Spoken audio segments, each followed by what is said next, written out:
You don't know, you are excluded from it. You don't really know what's happening here. You know it's terrible. It's like a murder. It's like a psychological murder is what's happening. But you don't, you have no clue, and you're never given any by the title or anything else. This is called The Room. So you're nowhere by the title. Let's look at the next one. Terrible looking. Even when the figure is absolutely alone. And now he combines this, with the most seductive and exquisite technique of the surface that ever was. I mean, it's just as voluptuously perfected as Ingres or as almost any of the great painters of the 19th century. But the story that he's telling is a story of terror, and it's a story of some kind of absolute isolation in which the figures are far from any help. There's no quality of healing in the image. The image is instead disturbing and frightening. Let's look at the next one. And of course we all know Henri Rousseau, whose whole painting life was a painting of dreams. He painted the marvelous pictures of the tropics, and he got those pictures of the tropics from the actual greenhouses of Paris. He never went anywhere near them, but near the actual tropics, or was concerned with it, because what he was making for all of us was this astounding dream that he had of the lushness of the natural world. The absolute lushness is so great that it's like an appetite. It's like something that is going to devour everything. And then the figures in that are, of course, again, absolutely mysterious. That figure in the center, which you only discern after you see the figure on the right, on the left, and all of the lushness and the birds and the terrible tiger, lioness in the bottom, and then that figure playing flute. So it is a dream, and it's giving to the dream the authority of life. Let's look at the next. Now that easily goes into madness. And a number of the artists and writers of the 19th century, and a surprising number of the 20th century, commit suicide, kill themselves. Some actually become beyond any kind of rationality at all. And one of the things that happens is we begin to see in the work of people who are insane a marvelous kind of fascination, exercise of great fascination over it. And this man, whose name is Richard Dad, spelt just like Dad, and wonderfully enough, killed his father, maybe because of the name, and then was incarcerated in a lunatic asylum, as it was called. This is the 19th century, the exact middle of the 19th century, for the rest of his life. And in the asylum, he painted, and he painted the people who were mad. And he painted himself, and he painted all kinds, but the subject was really madness. And he painted things that were really clinical, so that he would say, this is anger carried into madness, and this is the figure of the person. But you see, it's a change in the attitude. The 18th century and early 19th century went to the snake pits to bedlam, to laugh at the people. And by the 19th century, the quality of pity and compassion, again, this power of the emotion, not seeing anything as comic, changes as deeply as possible the idea of madness. And here, he paints it with a great accuracy and great understanding. Let's look at the next slide. And he paints also the vices. This is the vice of laziness, or of just not doing anything. But they are all clearly, you see, under some kind of terrible spell. And they're 1,000 times more frightening than any of the things done by people who are not insane about the insane. Let's look at the next slide. This is called Crazy Jane. And the next one, Mother and Child. And I think you have in this something which is so subtly a part of that sense of disintegration, or the sense of the terrible new integration in madness, where the clothes take on an awful power and authenticity. You can see how people in any kind of emotional stress want to throw off clothes. They want to throw them away. And this kind of heaviness of these clothes and the terrible convolutions and pleatings and doublings of cloth over this figure have a weight, which is a psychological weight that's almost intolerable. And same for the child. You see, everything, these figures are bound into these terrible adumbrations of clothes, and then the world beyond is as mad as anything could be. Let's look at the next slide. This is one of his paintings. And you could never unwind it. I could show it to you for the rest of the evening, but you would never really unwind it. Again, he uses that device of some figures being very large and some being very small. Let's look at the next one. Now that fear, that whole exaggeration of the romantic leads, I think, to a kind of isolation, a removal that can very easily become something that is really dehumanized. It's not, and it becomes, therefore, something which is decorative.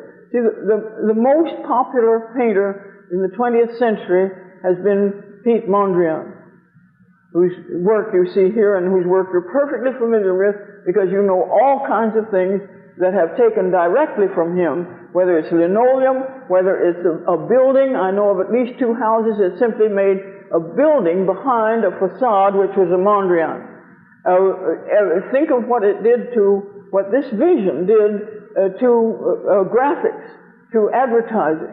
It was the speed with which the vision of Mondrian, which you would say was, very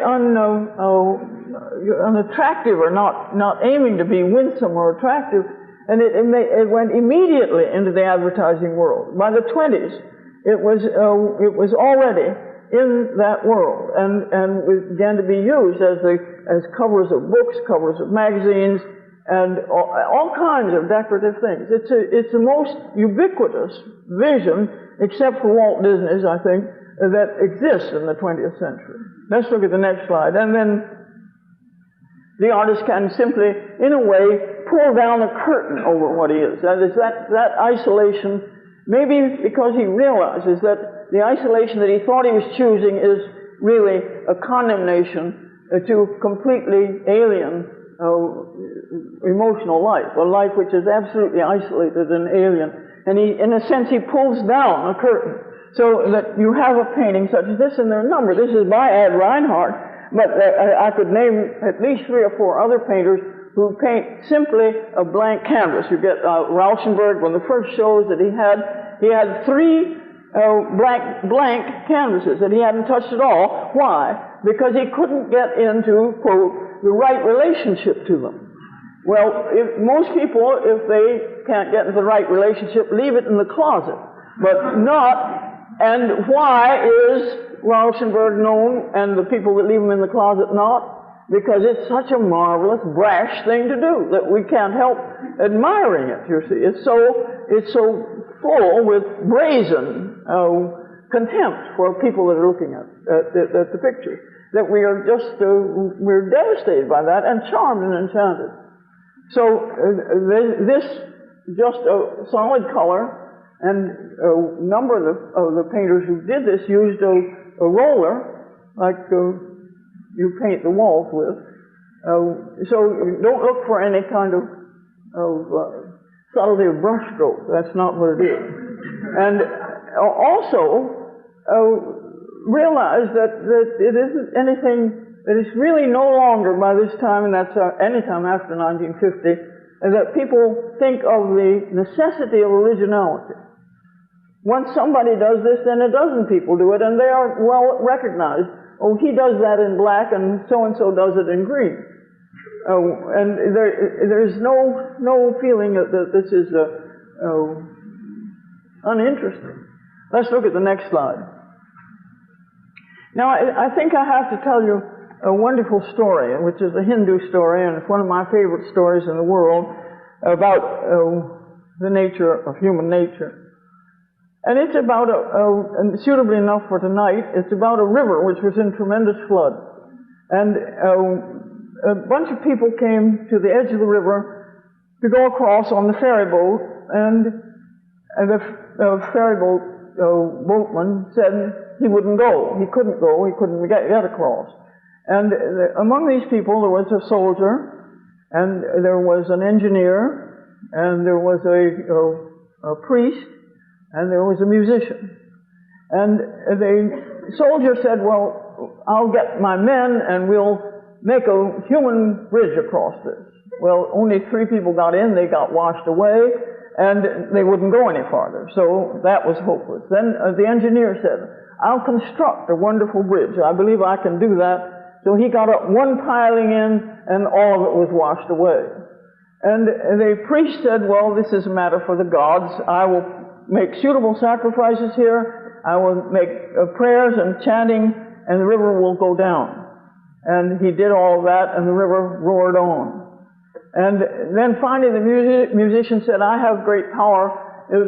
Art has a great healing power. Music is one of the most powerful things because it is allied to the rhythms of the universe. It is something which has to do, it's created by vibrations, and the universe is vibrations. And the river is vibrating now in a way which I will be able to contradict with my music. So play, and I play, and nothing happened.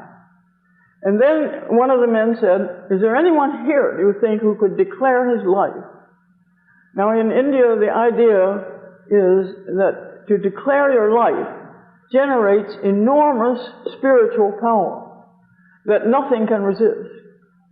If you can, in this sense, accept, clearly understand, and declare without reservation your life, that this is the source of such power that there is no greater power in the world. Now, a great number of people, you see, this is the basis of the Freudian idea, really. It's the basis of all ideas of know yourself. That true power is to know yourself. And so a woman who was a prostitute at the ferry stood up and said, I can declare my life. And she said, my mother was a prostitute.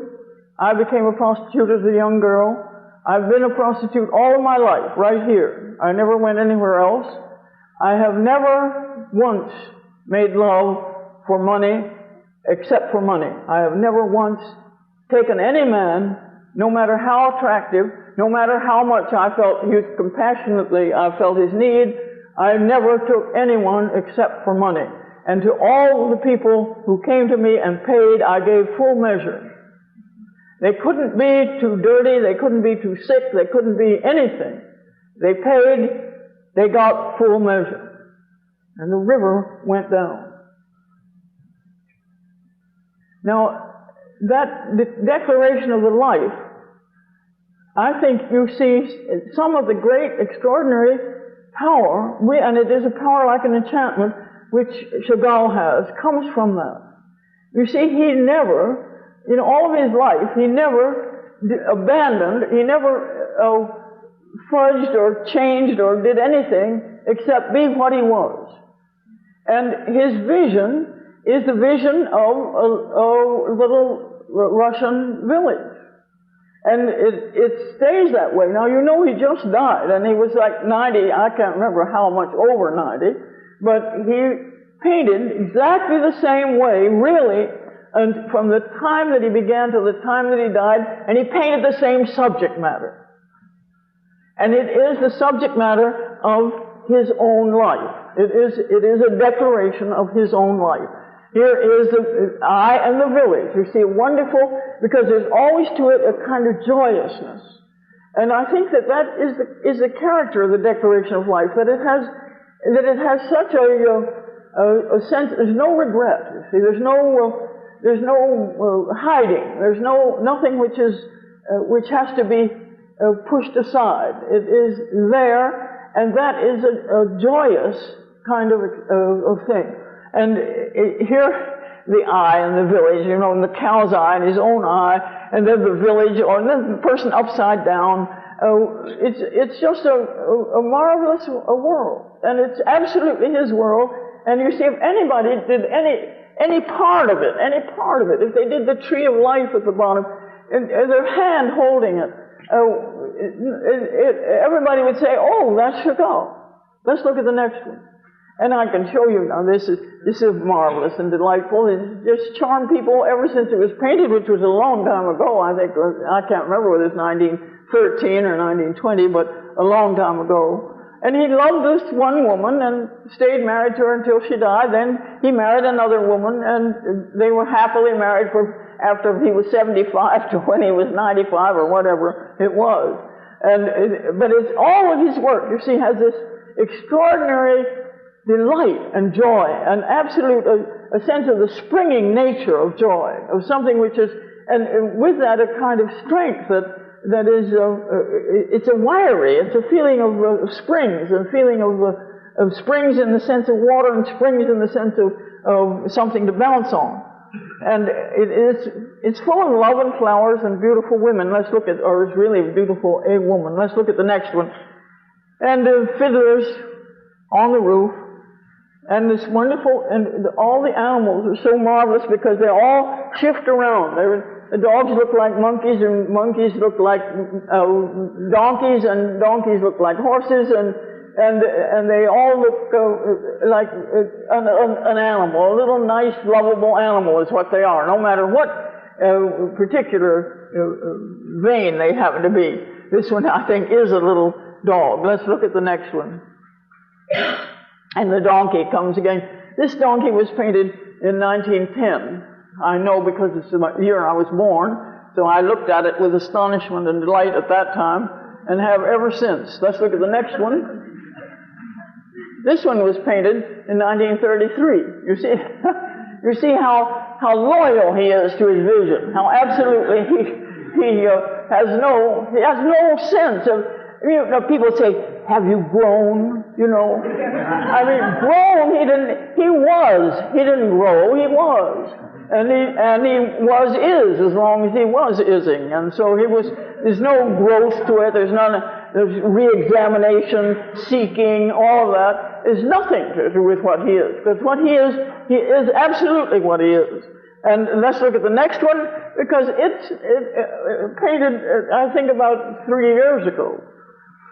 So the difference is, see, it's the same subject, the same thing, and it's the thing which he loves, and the thing which he is, and the world which he knew and still loves. Let's look at the next one. Full of these wonderful lovers and the moon, and old-fashioned lamps. And there's that wonderful creature. I think this time he's being a pig, but he could just as well be being something else. You see, he's got ears rather like a donkey, hasn't he? But it's also endearing. It's so engaging. It's so we feel drawn to it in a way that really you can't account for. It's something which is. It's not like anybody else that you can think of painting or writing at the present time. Let's look at the next. And then this is called solitude, but you see what a wonderful solitude. He's holding the Torah, he's holding the sacred writings, he's in his prayer shawl, and he's accompanied, you see, by these marvelous creatures. It's wonderful. This now is really a little calf, and the angel up above, and the calf is going to play the violin, and the whole world is full of such love and such a sense of the continuous flooding of life through everything, and flooding of joy through everything. And it is his world, and we can be a part of that. We can share something of it whenever we look at anything he does. Let's look at the next one. And here's a great archetypal one. This is also, I think this is quite a long time ago, but you cannot ever say unless you actually look it up and search it out, because it doesn't make any difference. The thing that most people pin their whole concern with art on is this kind of development of how this person grows, and it is a great romantic idea, you see. Not that it's that taste for restlessness, a taste for things to change, and something to be new, not to be what it was. That there's a beautiful woman, beautiful flowers, lovely bird, and a mysterious creature at the bottom. Let's look at the next two. But another artist who really does declare his life in the same way, and it has the same effect. That is, it is someone whose work is essentially the same. It is always filled with a kind of joyousness. This is Auguste Renoir, and you know that he lived at a time, he lived at the end of the century, in the late middle of the century, into the 20th century. He didn't die until 1914. A time of such change in art, you know, and such a period first of a kind of despairing, absinthe-drinking world, and altogether a world that shifted and changed, and the style shifted and changed constantly throughout his lifetime. But his didn't, and because his vision was a vision which is wonderfully exemplified here. This is called The Luncheon Party, and it's one of the most marvelous paintings in the world, and it's one which it does no good for you to look at patiently, because it has to be seen in its reality. You see, some of you know, because I've told you a dozen times, what I call Holmes's law, which is that the better a painting, the worse the reproduction. And the worse the painting, the better the reproduction. And therefore, if you're not a very good painter, you should photograph everything and burn it. Because then you might go down in history as a very great painter, and nobody would know the difference. But with a great work of art, with a really great, there is no way in the world that it can be reproduced. No way. Not in any way slightly. And this is the mystery, you see, because you can't reproduce a piece of sculpture. You'd think, why can't you make a cast? Why can't you do that pointy thing and make something which is exactly like it? Because it's dead when you do. Because a work of art is a living thing, and it cannot be duplicated any more than we can. Any more than we can. And the reproduction of it is always inadequate. And all that you can do is it recalls to you, if you've seen the thing, what it was. But what you can see here, of course, is the sense of sunlight, the sense of a party, the sense of joy, the relationship of these people. This is that wonderful, the ordinary world, where just moderately pleasant people are brought together on a moderately pleasant occasion, and are just behaving in a nice and normal human way. And let's look at I can show you the tale or two. Let's look at the next slide. See this woman talking to her little dog. And again, it's that world. It's a world which is marvelously serene and balanced, a world of great joy. And it is a very true human world, but it's one which the 20th century has almost entirely forgotten, or refuses to remember, or feels is not true or not natural. And to see people which are, with their nice wine, the food on the cloth, and everything about it. Let's look at the next slide. I think I have another. Yes, so there she is, you see her with her friends.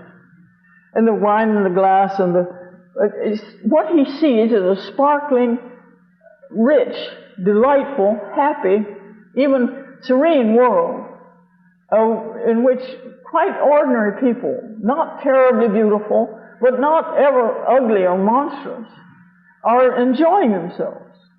And he's delighted by light on a glass. He's delighted by youth and by flowers. He's delighted, and he actually celebrates the thing which will not last.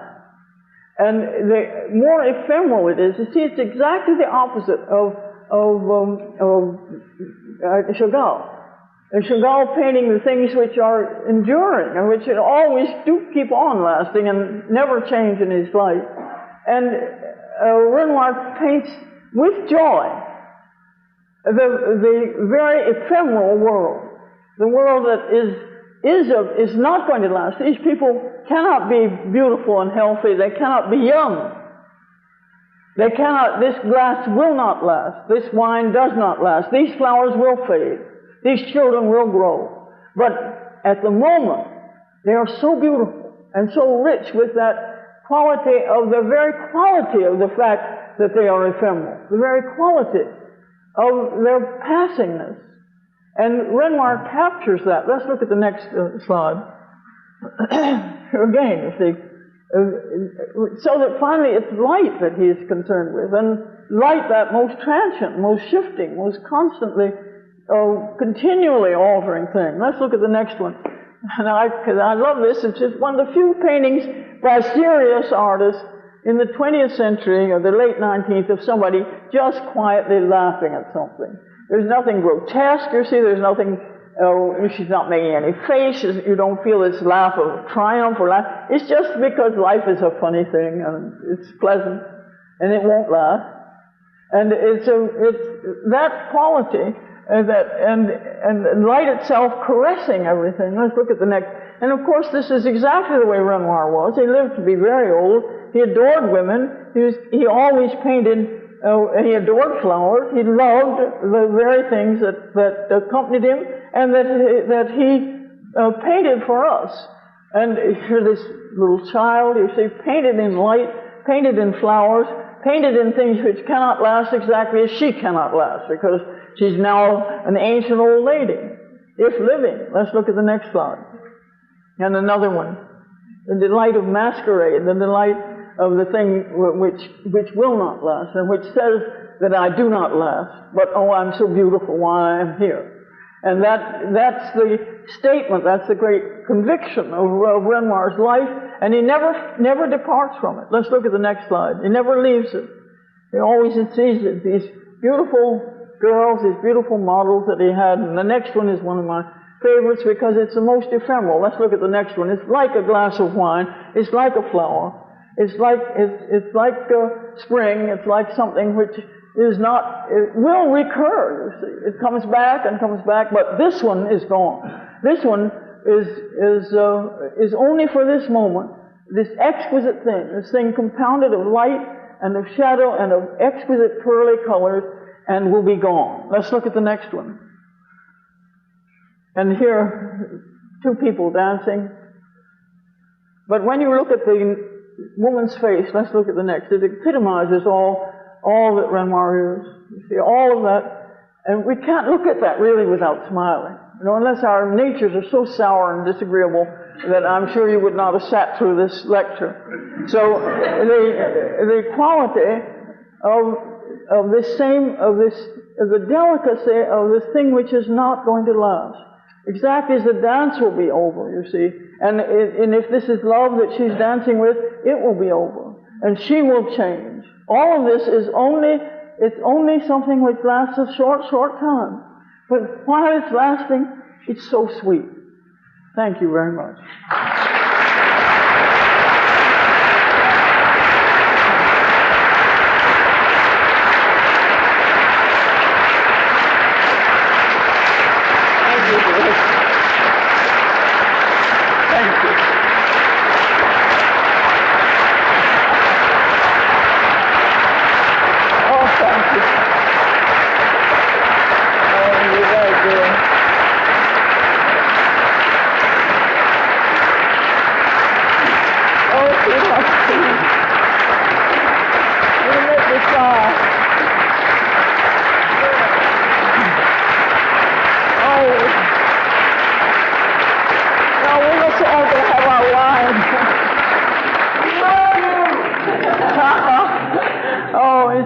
Sweet of you, very makes me cry. Let's all go have a nice glass of wine. and then go out into the cold. Can I take just a moment to tell you something? The college has been made a presentation in... Thank you. The college has been made a presentation in Mary's honor, and we thought that tonight would be a good time to celebrate this. As many of you know, the college owns several banners, and you have two of them here that we decided to bring in so that those of you who aren't familiar with this will know something about it.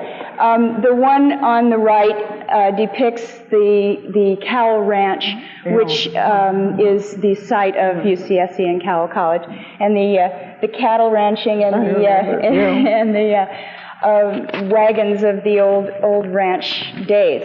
And this banner, also you can see the top of it shows the cupola here of the dining hall with that very distinctive skylight at the top. And then this one is in honor of the first two provosts of Cal. Page Smith on the left is an American historian, as you know, and Jasper Rose on the right, who is an art historian and is here tonight. Well, the people who designed and made these banners got together, one in Northern California and one in Southern California, and created a new one for Cowell. And almost no one but me and a couple of other people have even seen this yet. So please join us in honoring Mary again.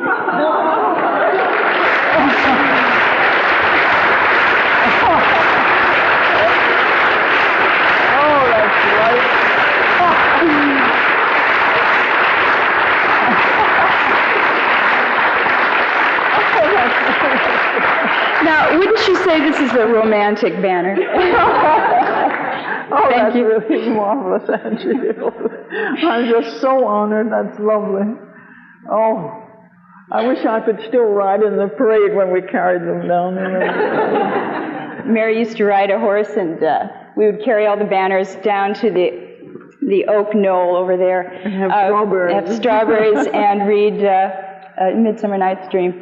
Well, this is still just as good. Not there. So, Mary, for your devotion and kindness and it's just been a joy to me. And of course I really do love Cowell. We know, and Cowell loves you too. So please, let's all celebrate. Celebrate. I say it too.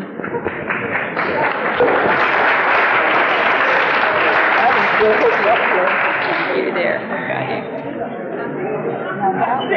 Anna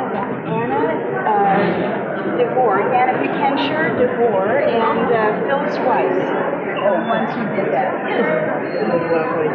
Beautiful. You're beautiful. Enjoy your festival. And put the mic right back. Wonderful. The best. Yes. Marvelous.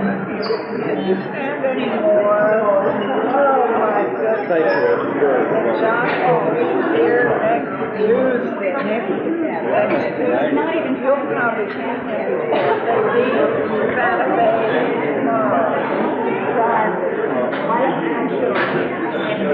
They'll probably go to their house. Cuba. Isn't that marvelous?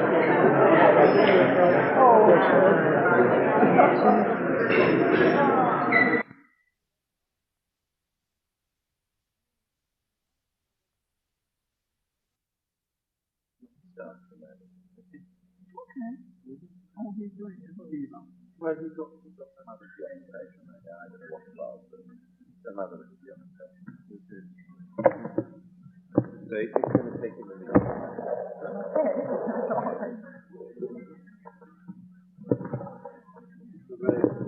Remember David Stroud? Yeah. He's here. Where is he? Well, I met him in the hall. I know he's here. David Stroud. There he is.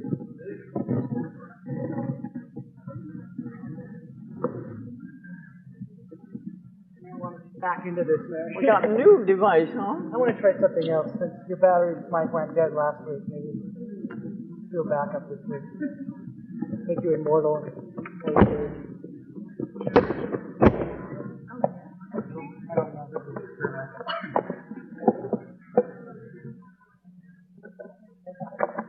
knocking it around, I'm afraid. Where are you going to, you usually walk I back and usually forth. ride around it. This can do a pretty good pickup. I just want to be blocking people from doing it. So I think that's pretty good. If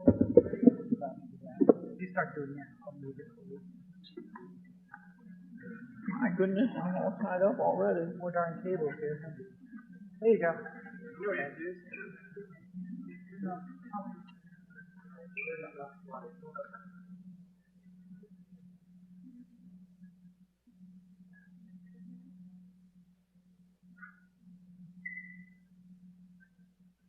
There are all such dear, good, brave creatures to come out on such a night as this.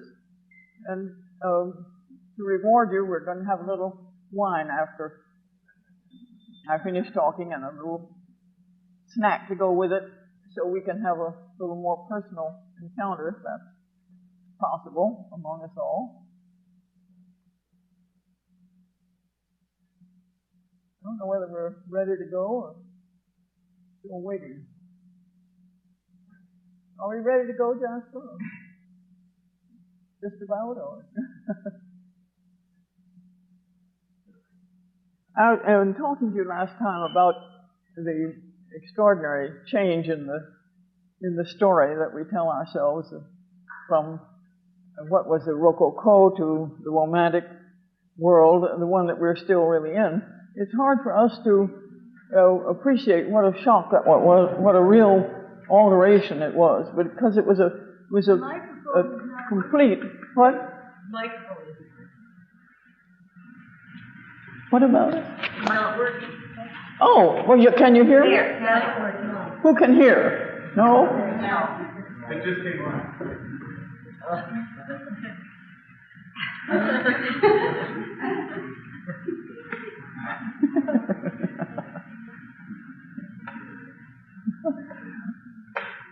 We always laugh about and I really am quite fiendishly happy always when the machines don't work.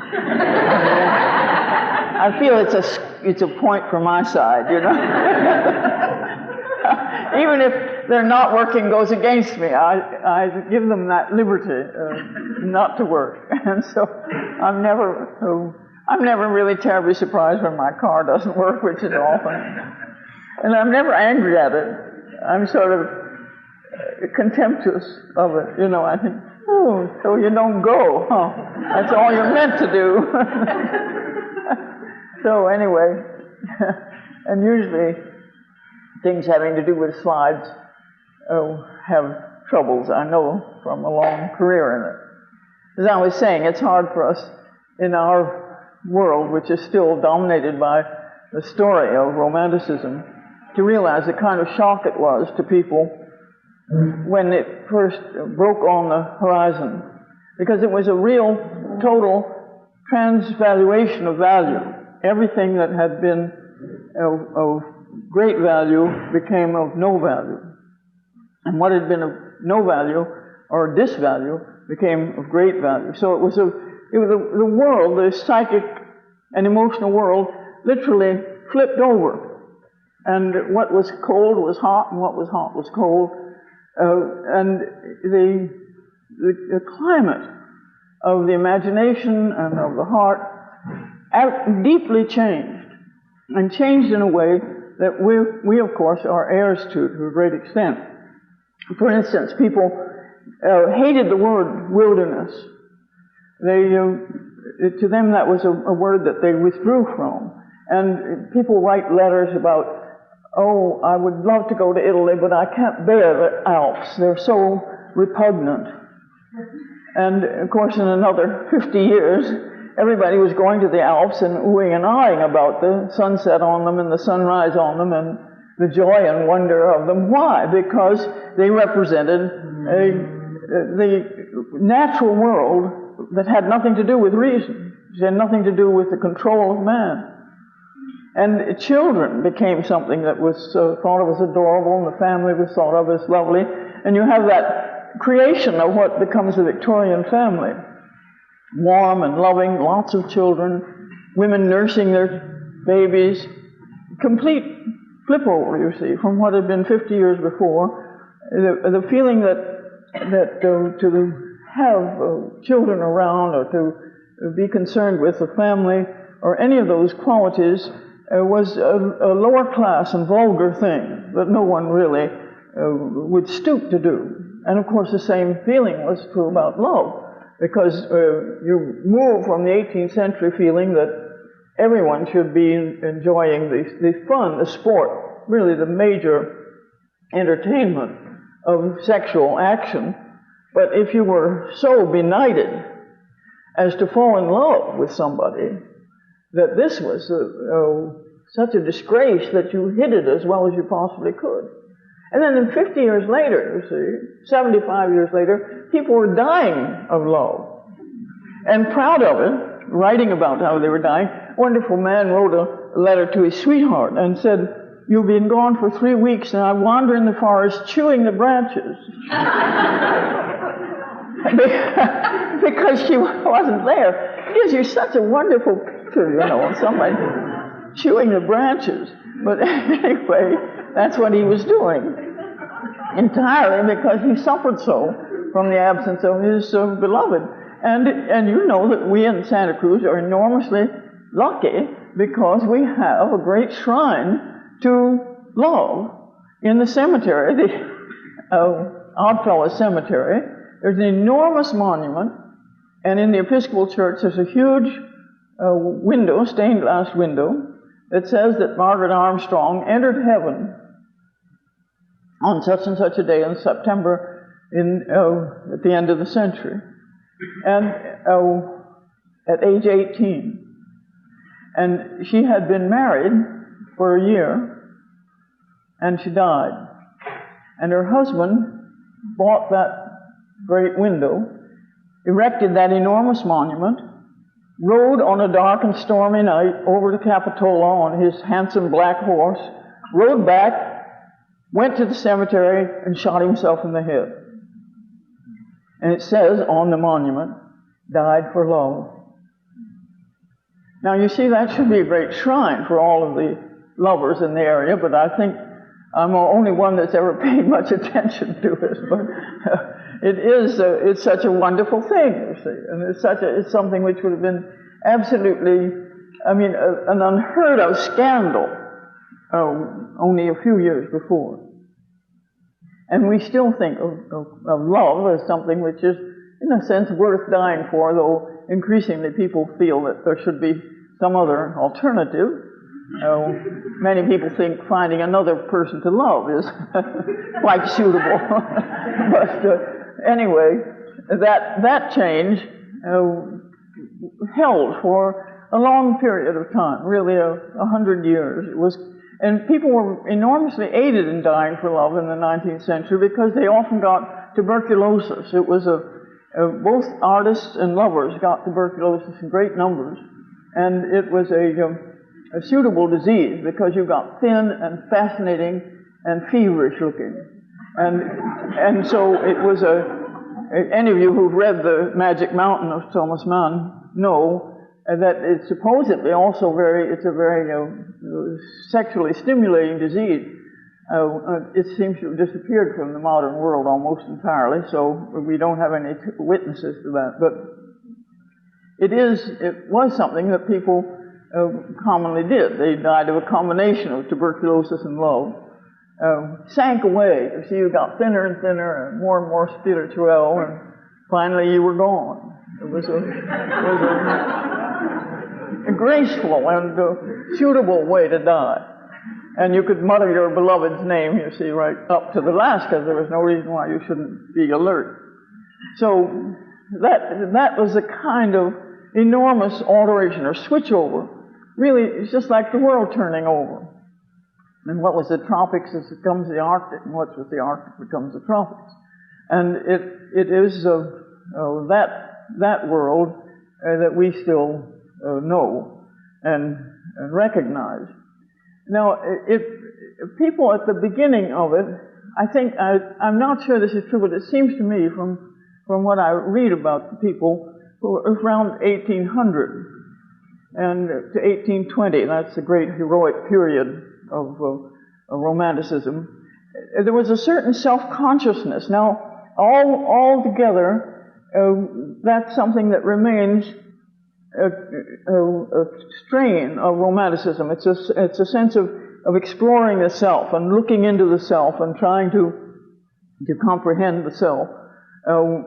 But at the beginning there was a kind of sense of the theatrical aspect of this new world, of this new way of looking at things. I mentioned last time about Berlioz and Byron and a great number of artists and people, all people of the time, had a tendency to do that business of making an image that we think is our own invention. But they were conscious of that. They were conscious that they stood for something. They represented really a new way of feeling about the world and looking at the world, and a much more intense, a much more passionate, a much more exciting kind of world than people had seen before, and kind of personality than people had seen. But after a while, it gets to be so deep in the consciousness of people that there's really not any pretension about it. There's not, people just, in a sense, are automatically romantic. They're automatically believe in the family and the child and love and the beauties of nature. They begin to use the adjective sublime, so that everything has has to be on a more extravagant and extreme scale than the kind of prettified and sharply rationalized world that people had before. And in the religious life, of course, there's an enormous change. You see, just a huge, astounding alteration from the feeling of deism, of God who had made the world and then sat up way up someplace and they paid no attention to it, to a warm and passionate desire to reach and to communicate with God. It took the world by storm, literally. So that in 1800, actually the year 1800, in St. Paul's Cathedral in London, there were 10 communicants. Now, that is, 10 people came on Easter Sunday. And of course, the number of priests and the number of choirs and so on was just infinitely more than the people sitting in that enormous, great, tremendous, huge cathedral.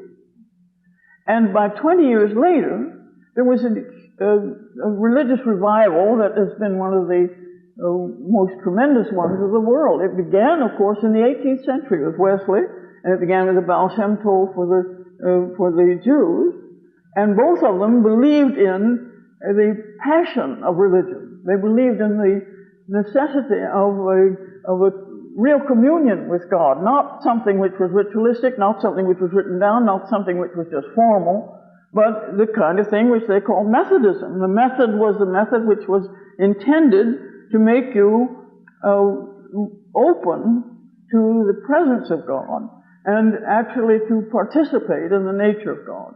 So it was everything acted to, in a sense, almost inflame the emotional life. And things which had seemed to be entirely beyond anybody's thinking of them associated with any kind of emotion, or even thinking that they were over. Now, when this country was established, it was very difficult to get anyone to agree to be a bishop of the church, because they said the church will not last any longer. It's over. And they said that, you see, in a sense, the justification of how few people there were in the cathedral on Easter Sunday.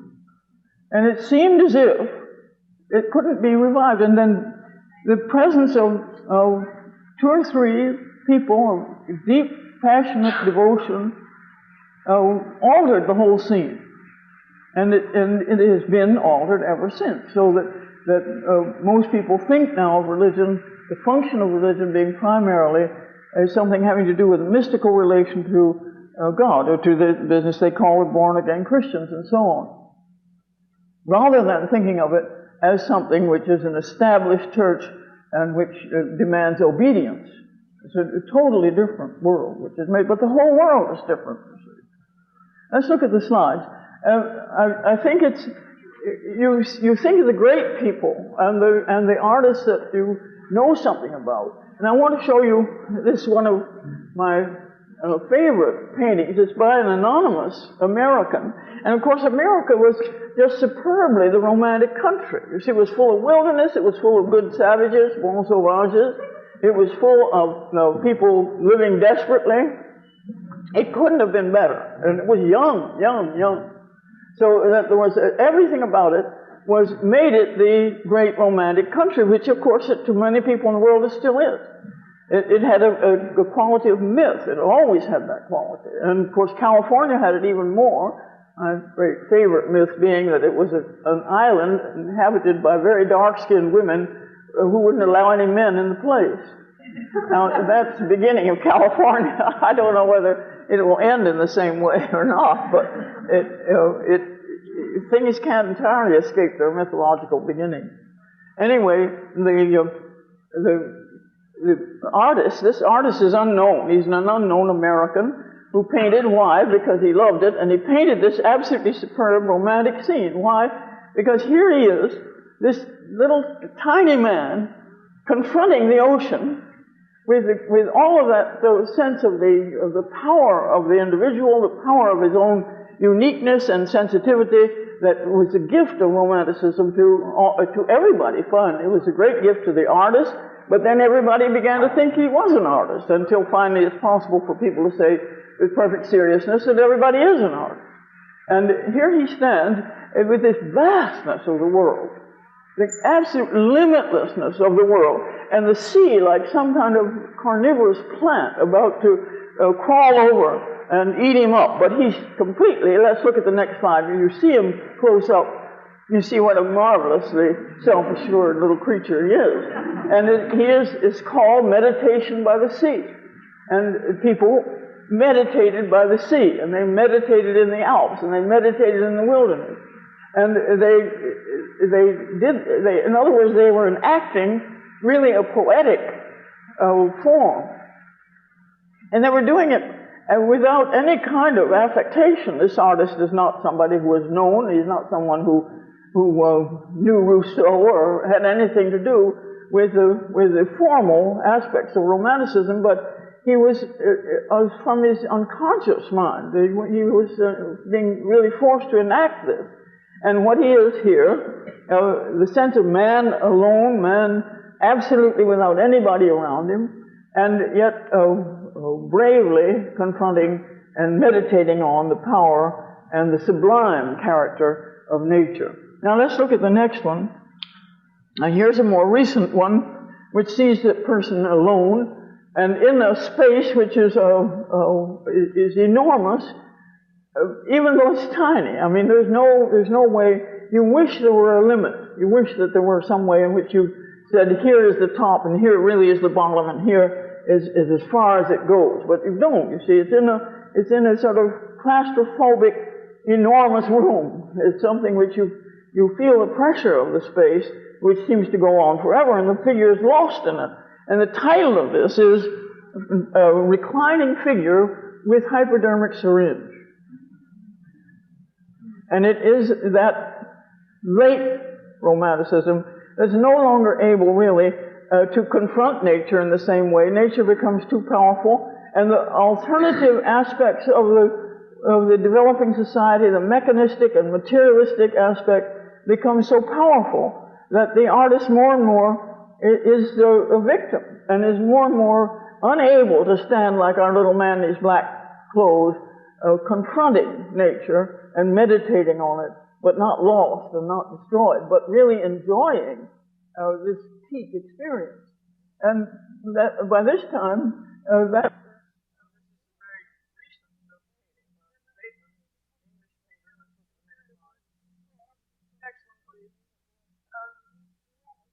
everybody by this time has a kind of archetype of the art.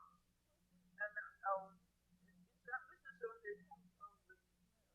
the actual necessity of uniqueness, of separation. The artist begins first to think of himself as a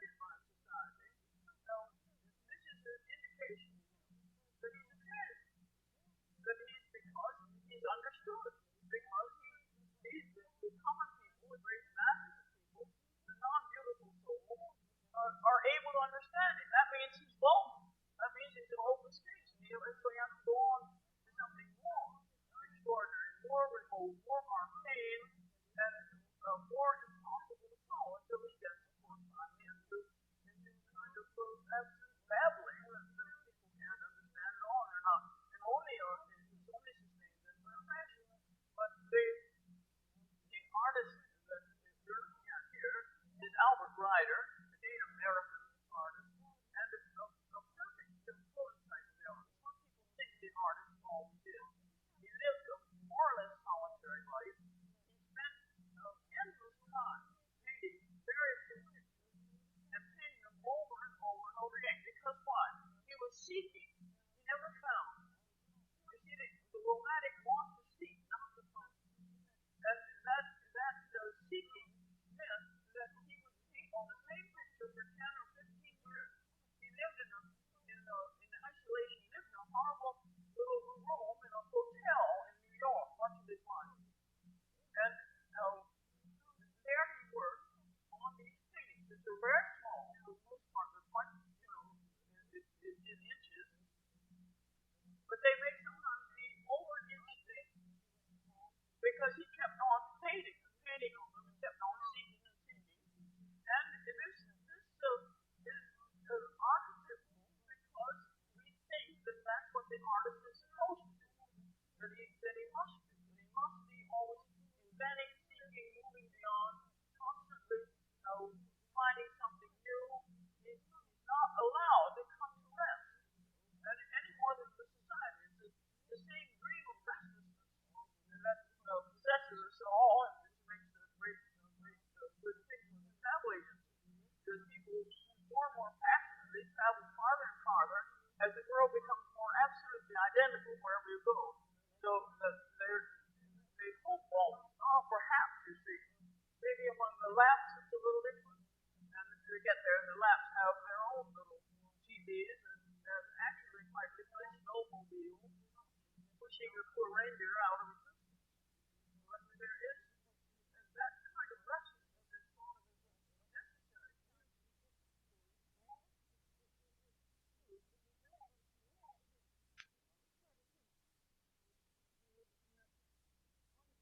Say to me, I said I was going to give a lecture on Rembrandt. Oh, he said, what's new about Rembrandt?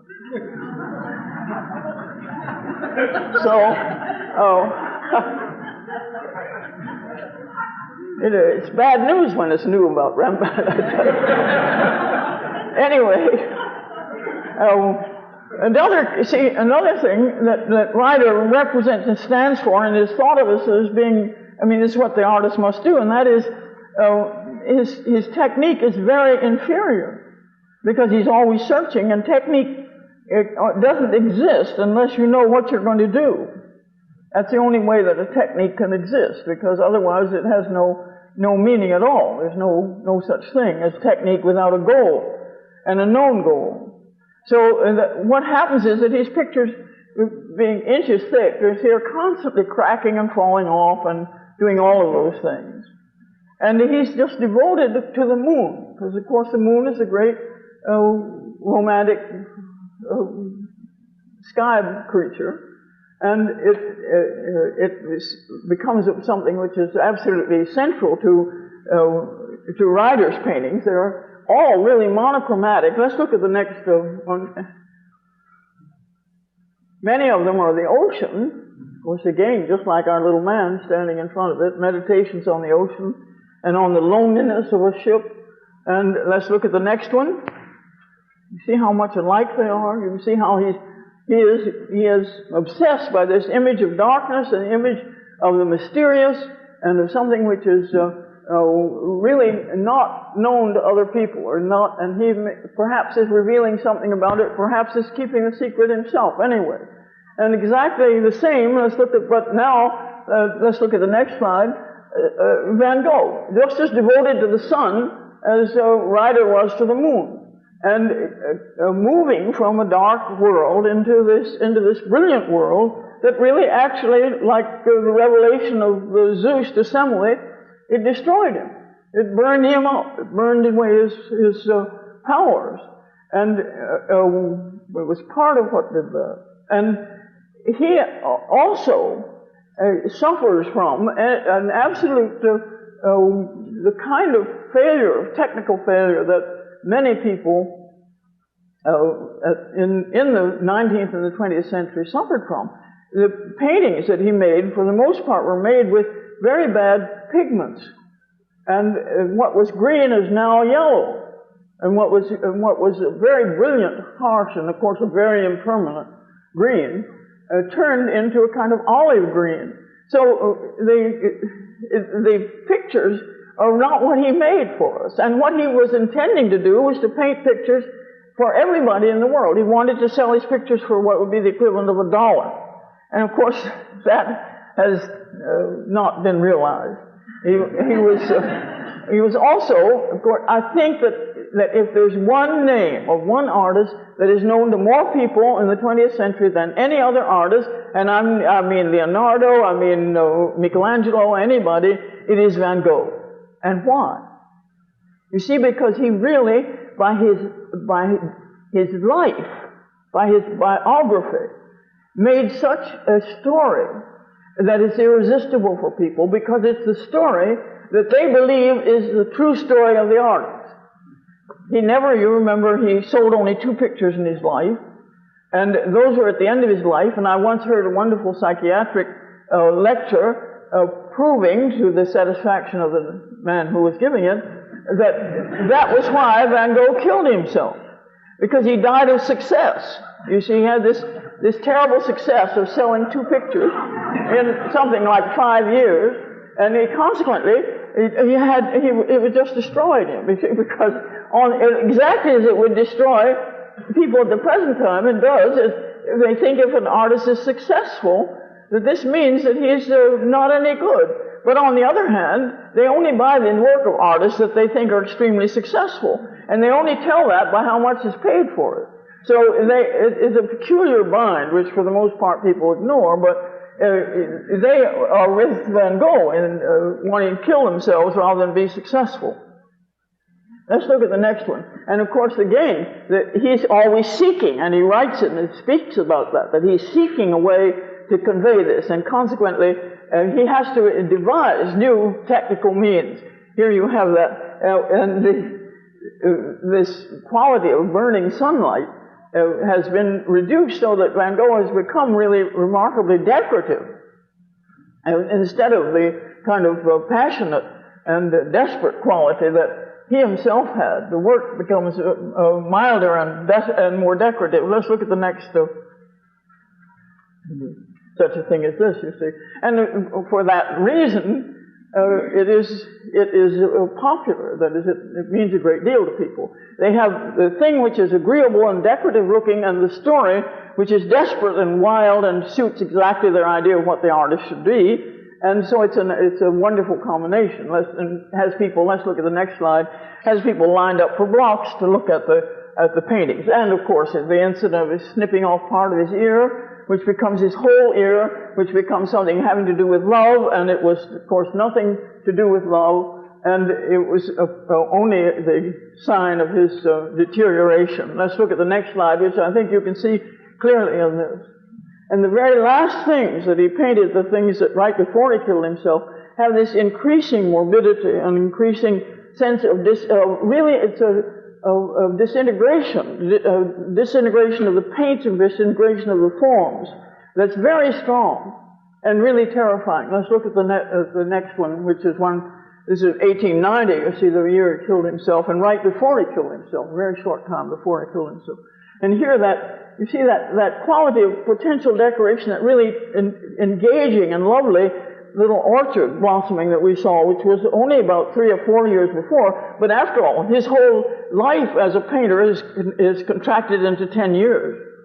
And his life as the painter that we know is shorter than that. It's much shorter than that.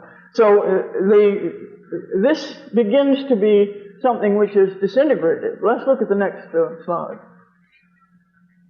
Now, one of the urges of the Romantic is a kind of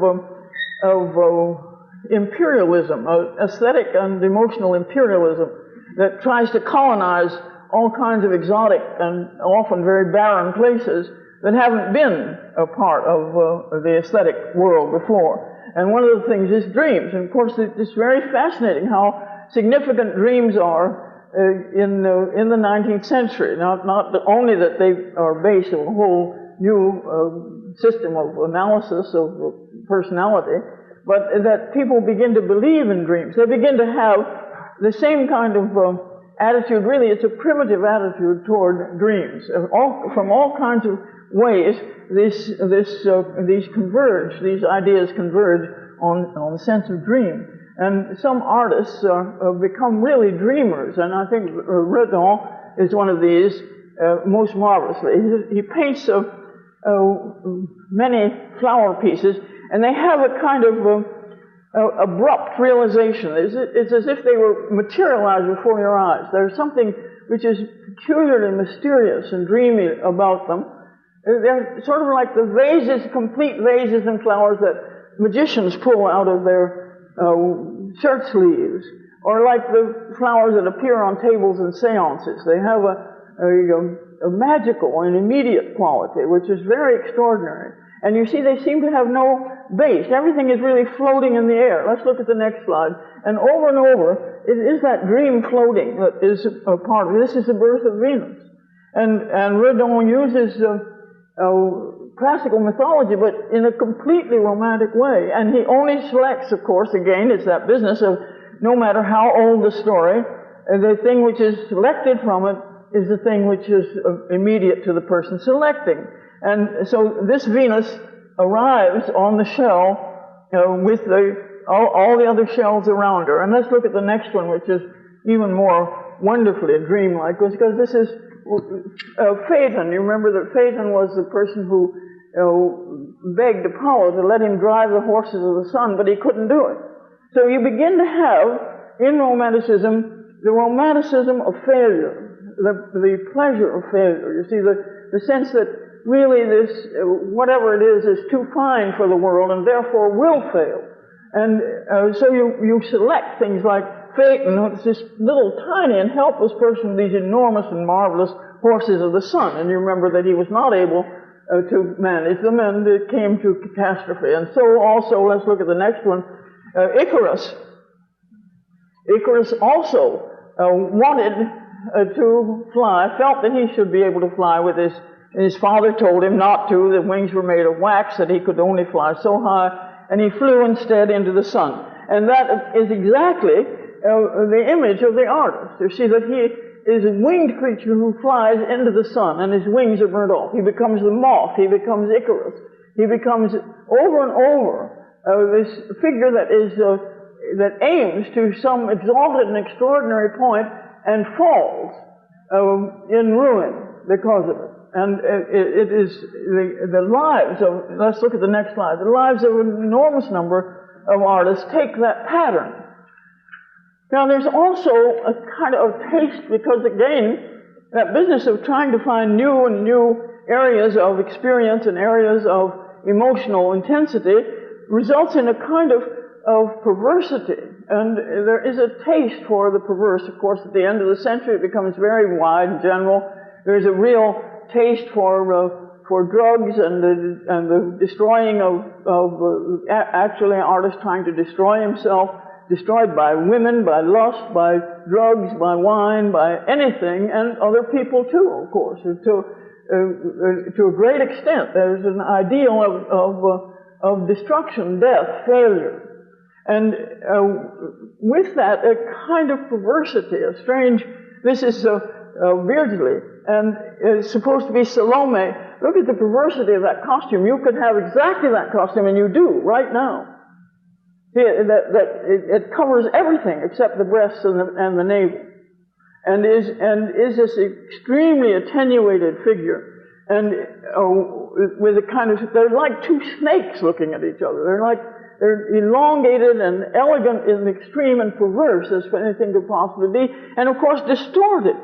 The tiny, tiny face, tiny, tiny head with these huge, long, long bodies. Let's look at the next one. And of course, Salome is a wonderful thing. She became one of the great images of the time, because you probably know, you may know Oscar Wilde's play, or the story, which this is a illustration. And Salome is seen as this perverse person who desires just to see, it's a necrophiliac. And she wants only to see the blood. And so here she is with the head of John the Baptist. And what an extraordinary John the Baptist, you know. He's a strange sort of creature out of the ballet. And the blood dripping down, and the furniture, of course, is the same kind of dripping of blood or the growing of things of Art Nouveau world. And there's Salome with that tiny, again, wizened, tiny face, as if her whole face were contracted with that kind of intensity and the perversity of this desire to see the blood and even to kiss him. The next picture would be to kiss him, but I spared you that. So, but this kind of perversity is very strong, and one of the artists who has only recently been, in a sense, rediscovered, because that business of people selecting from the past those things which mean something to them. Gustave Moreau, who was a very successful painter at the same time that Van Gogh was living, exactly, 1880 to 1890, and he was also the teacher of an extraordinary number of painters, very diverse painters, such as Matisse and Redon. So that you have a very, he must have been a remarkable person, and his painting is remarkable, but it is remarkable in this fin de siècle way, and this way of having a taste for something which is decaying, or that is, it's a kind of terrible loss of energy. Everything seems to be weary, tired, and there's a kind of androgynous languor about everybody.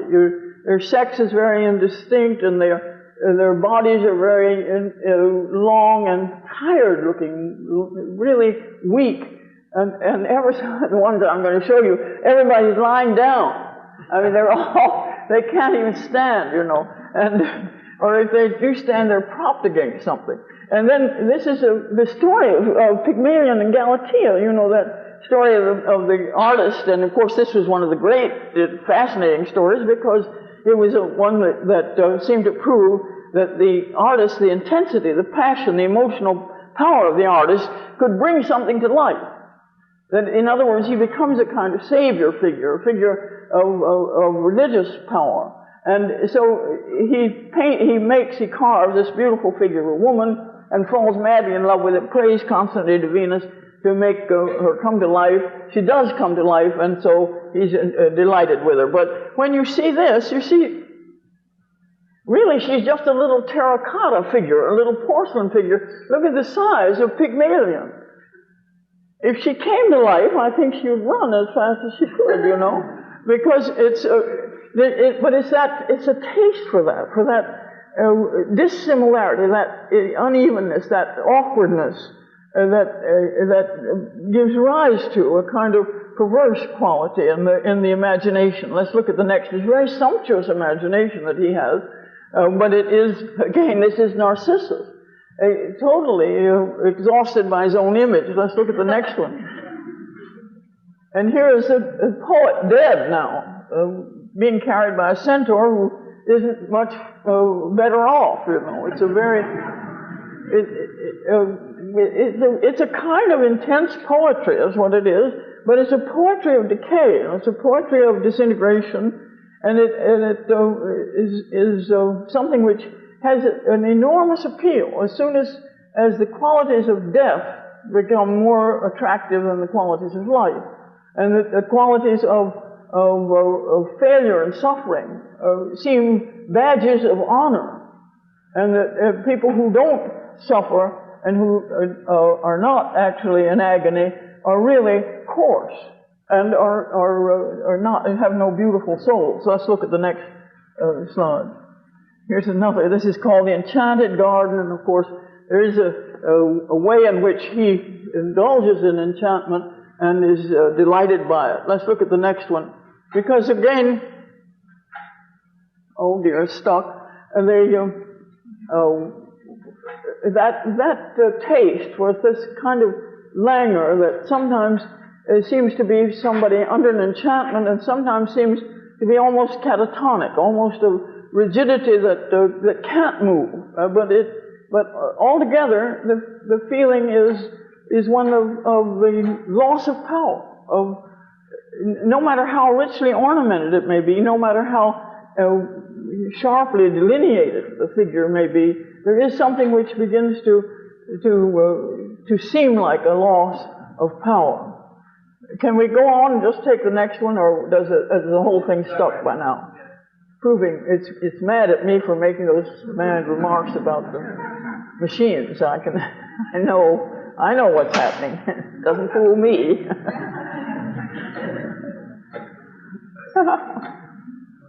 You see, when a slide does something wrong, it's a wonderful moral lesson.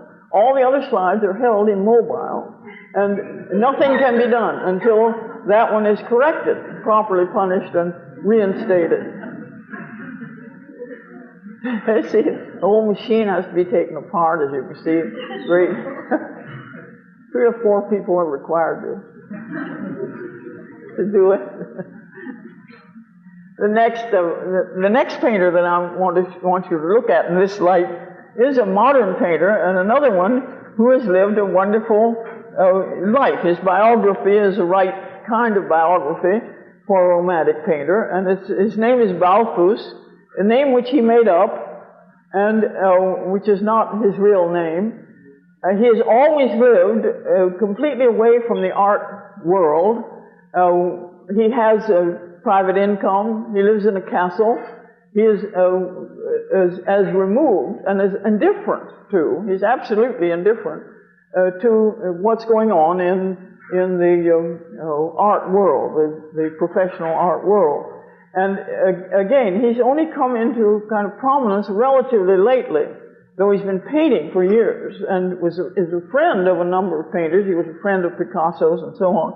But he himself, first we have our friend Gustave Moreau still. Again, a wonderful business of his not being, you see, a very terrible disparity between the size of these, because this is our old friend Zeus and Semele, and she is about to, you see, she's got her eyes, she suddenly sees him. Now, the only way that he can create Godhead is by making his figure enormous, you see, huge. And she's about to be incinerated by his godly glance. It's partly the kind of speaking back to the Athena Parthenos, who was 40 feet high, you remember, and thinking that part of Godhead of the Greek gods was simply enormous size. And that then, when that is revealed, the puniness of the human race is simply, it has to be ground up or destroyed by what has happened. Let's look at the next one. We really will see Balthus. There he is. And here another figure, recumbent, and another sense of this being something which is absolutely inscrutable. Now this is a way, again, the colonization of the world which is not known to other people, a way in which the artist moves into a world which is private.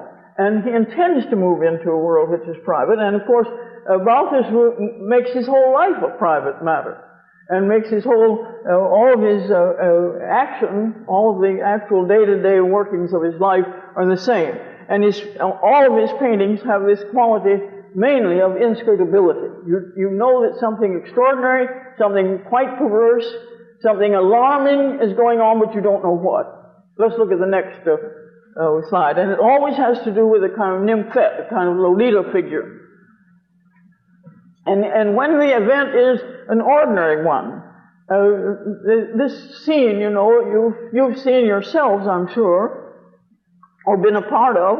I remember reading magazines on the floor and books, and but they look as though they're under spell. See, they look as though something terrible forces her into this strange and frightening position, and that the other one will never wake again. She's died playing this music.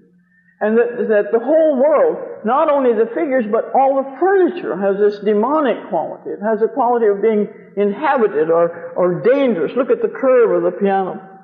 And the sofa, everything about it, even the terrible sort of crystalline presence of the vase, of the compote with the fruit in it. Let's look at the next slide, because all this is exactly what his story is about. It's about these people under a spell. It's about people and very filled with something which is haunting and actually often seems to have a demonic quality. He has a great use of cats, and the cats become something which is